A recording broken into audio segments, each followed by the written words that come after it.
చెప్తున్నాగా just touch చేస్తే అని.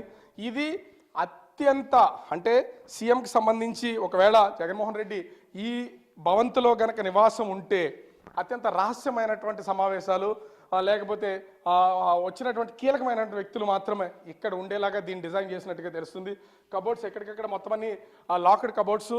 ఇందాకే మనం చూపించాం, జస్ట్ ఒక బటన్ ప్రెస్ చేస్తే కబోర్డ్స్ కర్టెన్స్ అన్ని ఓపెన్ అవుతాయి. కీలకమైనటువంటి వ్యక్తులు ఎవరైనా వస్తే ఈ సోఫాస్లోనే ఇక్కడే అంటే ఈ చైర్స్లోనే కూర్చుని సీఎంతో పాటుగా వీళ్ళందరూ కూడా మాట్లాడుకుని ఆ రహస్యమైనటువంటి చర్చలు, అది ప్రభుత్వపరమైనటువంటి పర్సనల్గా అయినవచ్చు, కొన్ని కీలకమైనటువంటి నిర్ణయాలు తీసుకునే సమయం అయినా కావచ్చు, దానికోసం ఒక రహస్యపు గది అని చెప్పొచ్చు.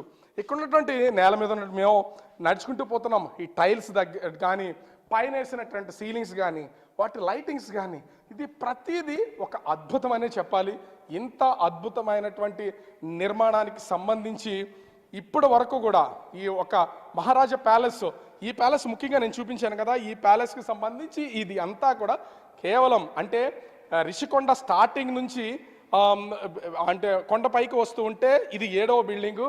ఈ 7వ బిల్డింగ్కి సంబంధించి ఇది లాస్ట్ది కావడంతో ఇందులో సీఎం ఉంటారు. సెక్యూరిటీ పర్పస్లో లాస్ట్లో సీఎం ఉంటారు. మిగతావన్నీ కూడా సీఎంకి సంబంధించినటువంటివి కార్యాలయాలు, అదేవిధంగా ముఖ్యంగా సీఎంఓకి సంబంధించినటువంటి కార్యాలయాలు, అదేవిధంగా ఎవరన్నా డెలిగేట్స్ వస్తే డెలిగేట్స్ సంబంధించినటువంటి కార్యాలయాలు, వీటన్నింటినీ ఏర్పాటు చేసినటువంటి పరిస్థితి కనిపిస్తుంది.